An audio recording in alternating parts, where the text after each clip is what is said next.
안녕하십니까? 고양이 건강 뉴스를 전해드립니다. 오늘은 고양이 보호자분들이 반드시 알아야 할 응급질환, 바로 고양이 요폐증에 대해 심층적으로 다루겠습니다.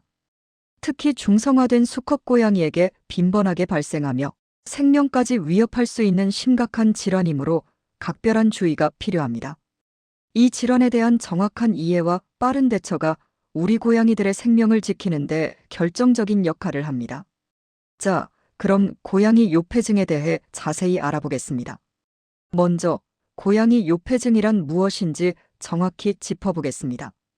요폐증은 소변이 요도를 통해 원활하게 배출되지 못하고 완전히 막히는 상태를 말합니다.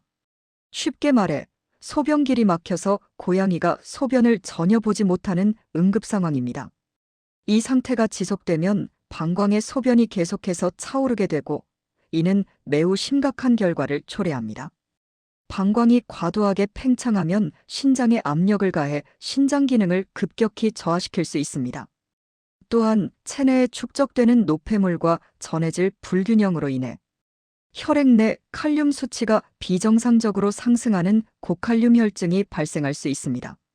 고칼륨 혈증은 심장에 치명적인 영향을 미쳐 부정맥을 유발하고 심하면 사망에 이를 수 있는 매우 위험한 상태입니다.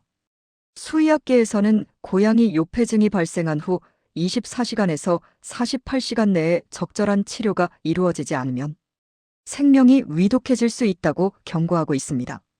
따라서 고양이가 소변을 보지 못하는 증상을 보인다면 지체 없이 즉시 동물병원으로 향해야 합니다.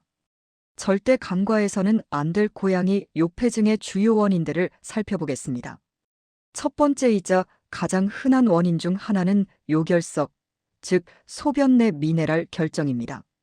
주로 스트로바이트나 칼슘 옥살레이트 결정이 요도를 막는 주범이 됩니다. 이러한 결석은 미네랄 섭취의 불균형과 충분치 못한 수분 섭취가 복합적으로 작용하여 형성됩니다. 두 번째 원인은 점액마개, 다시 말해 뮤커스 플러그입니다. 이는 방광염 등으로 인한 염증성 분비물과 단백질 찌꺼기들이 뭉쳐져 요도를 막는 경우를 말합니다. 세 번째는 특발성 방광염입니다. 특발성 방광염은 특별한 세균 감염이나 결석 없이 방광에 염증이 발생하는 질환으로 가장 큰 원인은 바로 스트레스입니다. 고양이들은 실내의 단조로운 환경, 갑작스러운 환경 변화, 큰 소음 등 다양한 요인에 의해 스트레스를 받을 수 있으며 이러한 스트레스가 방광염을 유발하고 심하면 요폐로 이어질 수 있습니다. 마지막으로 해부학적인 이유도 중요한 원인입니다. 특히 수컷 고양이의 경우 암컷 고양이에 비해 요도가 가늘고 길며 S자 형태로 꺾여 있는 구조적 특성 때문에 소변길이 쉽게 막힐 수 있습니다. 이러한 해부학적 취약성이 수컷 고양이에게 요폐증이 더 자주 발생하는 이유 중 하나입니다. 고양이 보호자분들이 절대로 놓쳐서는 안 될 중요한 신호들이 있습니다. 다음과 같은 증상 중 단 하나라도 고양이에게서 관찰된다면 그것은 응급 상황임을 인지하고 즉시 동물병원으로 달려가야 합니다. 첫째, 화장실을 자주 들락거리지만 소변이 전혀 나오지 않거나 아주 소량만 나오는 경우입니다. 고양이가 화장실 모래 위에서 소변 자세를 취한 채 힘들어하거나 고통스러운 소리를 내며 울부짖는다면 이는 매우 위험한 신호입니다. 둘째, 고양이의 복부, 특히 아랫배 부분이 비정상적으로 단단하게 만져진다면 방광이 소변으로 가득 차 팽창했을 가능성이 큽니다. 셋째, 소변에 피가 섞여 나오거나 평소보다 생식기 주변을 과도하게 그루밍하는 행동도 주의 깊게 살펴봐야 합니다. 넷째, 평소와 달리 기력이 없고 무기력해 보이거나 식욕이 저하되고 구토 증상까지 보인다면 이미 병이 상당히 진행되었을 수 있습니다. 여기서 가장 중요한 점은 하루 정도 지켜보자는 아니란 생각은 절대 금물이라는 것입니다. 앞서 말씀드렸듯이 24시간에서 48시간이 생사를 가르는 중요한 시간입니다. 증상이 확인되어 병원에 방문하면 어떤 치료가 이루어지는지 알아보겠습니다. 동물병원에서는 고양이 요폐증을 진단하면 다음과 같은 응급치료를 진행합니다. 첫째, 막힌 요도를 뚫기 위해 요도 카테터를 삽입하는 시술이 이루어집니다. 이를 통해 소변 배출 통로를 확보하고 방광의 압력을 낮춥니다. 둘째, 카테터를 통해 방광 내에 남아있는 소변과 염증성 물질을 깨끗하게 세척하여 추가적인 감염이나 결석 형성을 예방합니다. 셋째, 수액 치료는 필수적입니다. 수액은 신장 기능을 보호하고 고칼륨 혈증과 같은 전해질 불균형을 교정하는 데 매우 중요한 역할을 합니다. 넷째, 고양이가 느끼는 통증을 완화하고 염증을 줄이기 위해 진통제와 항염증제가 투여됩니다.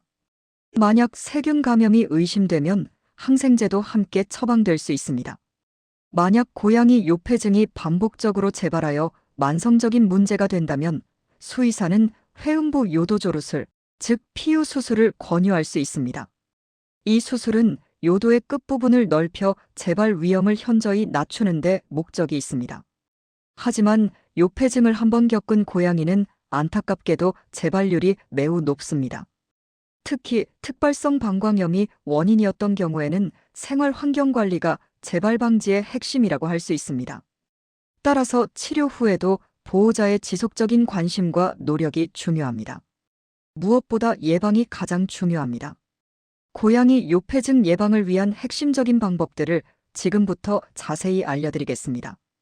첫째, 수분 섭취량을 늘리는 것이 가장 중요합니다. 고양이는 본래 물을 잘 마시지 않는 동물입니다.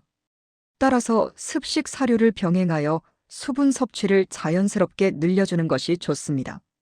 또한 정수된 깨끗한 물을 제공하고 흐르는 물을 좋아하는 고양이의 특성을 고려하여 자동 급수기를 설치하는 것도 좋은 방법입니다.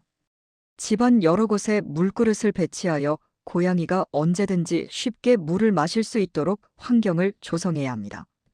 둘째, 식이 관리입니다. 수의사와 상담 후 요로 처방식을 급여하는 것이 도움이 될 수 있습니다. 요로 처방식은 요결석 형성을 억제하고 소변의 pH를 조절하여 비뇨기 건강을 증진하도록 설계되었습니다. 또한 사료의 마그네슘, 인, 칼슘 등의 미네랄 균형이 매우 중요하므로 사료 선택 시 신중을 기해야 합니다. 셋째, 스트레스 관리입니다. 스트레스는 특발성 방광염의 주요 원인이므로 고양이의 스트레스를 최소화하는 것이 예방에 필수적입니다. 화장실 개수는 고양이 수보다 하나 더 많게 준비하고 화장실 위치를 고정하며 항상 깨끗하게 유지해야 합니다. 갑작스러운 환경 변화나 낯선 방문객 등으로 인한 스트레스를 줄이기 위해 노력하고 캣타워나 숨숨집, 다양한 장난감을 제공하여 고양이가 충분히 놀고 휴식할 수 있는 환경을 만들어주는 것이 중요합니다. 마지막으로 보호자분들이 꼭 기억해야 할 한 줄 메시지를 전해드립니다. 고양이가 소변을 보지 못한다면 그것은 하루를 기다릴 문제가 아니라 지금 당장 병원에 가야 할 응급 상황이다. 이 한 문장을 항상 마음속에 새겨주십시오. 사랑하는 우리 고양이의 건강과 생명을 지키는 것은 보호자의 빠르고 정확한 판단에 달려 있습니다. 지금까지 고양이 요폐증에 대해 자세히 알아봤습니다. 이 정보들이 고양이 보호자분들께 큰 도움이 되기를 바랍니다. 다음 시간에는 더욱 유익한 정보로 찾아뵙겠습니다. 시청해주셔서 감사합니다.